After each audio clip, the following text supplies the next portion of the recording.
Hello, graduation ng baby kuya namin, si Binbin. Buka muna dito, bebe. Kung ano yan sila? Complete, Grade 10. Grade 10. Moving up. Moving up. Grade 10, moving up. Completers.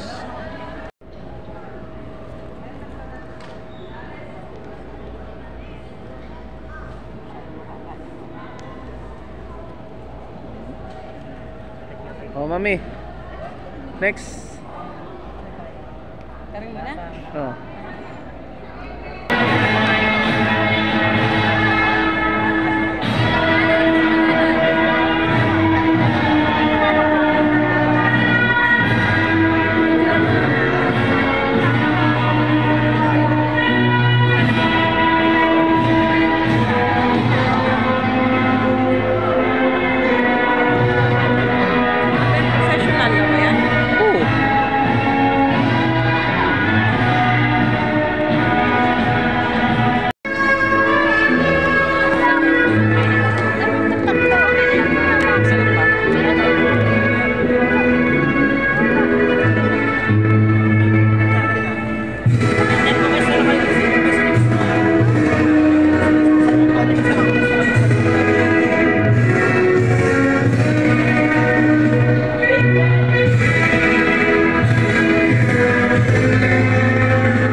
With the theme of Kabataang Pilipino para sa matatag na kinabukasan ng bagong Pilipinas.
Moving up and graduation ceremony.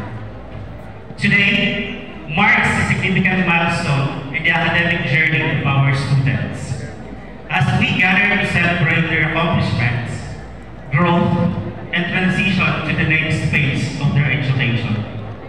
To our distinguished guests, esteemed faculty and staff, devoted parents, and of course, our remarkable students, I extend a heartfelt welcome to each and everyone.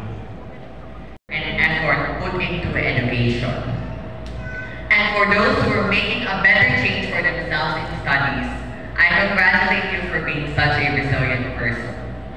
Trust me, most of us know how hard we work, especially as honor students. Yun students. si Mami, oh. But also never forget to take breaks if you need to. Nag-text. And of course, Nag-text si I Mami. can't forget to thank people whom I would have never gotten here without them.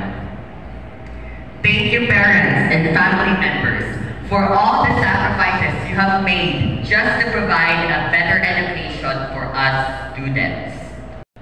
When I first came to St. Matthew, it was when COVID had just ended, and it had been a long time since I made friends and socialized with people my age, which made the new school year the most dreadful time of my life.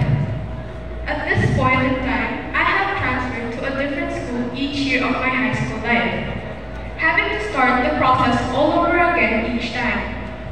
It was a pretty rough transition between my elementary and high school experience, because I had to adapt and get used to a new environment every year, and on top of that, there was a global crisis happening all around the world.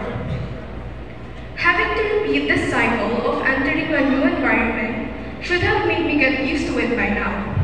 But it made me more scared than Sa ng Bagong Pilipinas, given this 28 of May 2024 at City of Dreams Sports Complex at Gen 1 Castañeda Street, Poblacion 2, Imus, Cavite. Signed by Mr. Joseph Tirabayo, our school principal, together with Mrs. Delina Esmariaga, our school directress.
Congrats, kuya!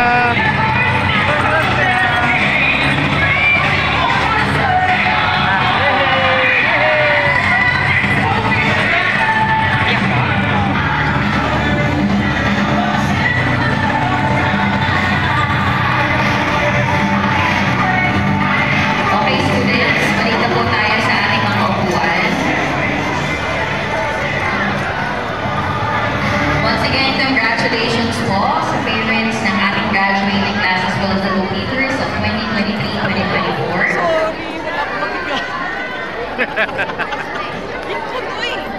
Nag-video po ako. Asa na yung bata? Ayun, nandun na. Congrats, graduates and parents. Let us call on Senior Renee A. Acosta for responsibility. We, the graduates of St. Matthew Academy of Cavite, school year 2023 to 2024.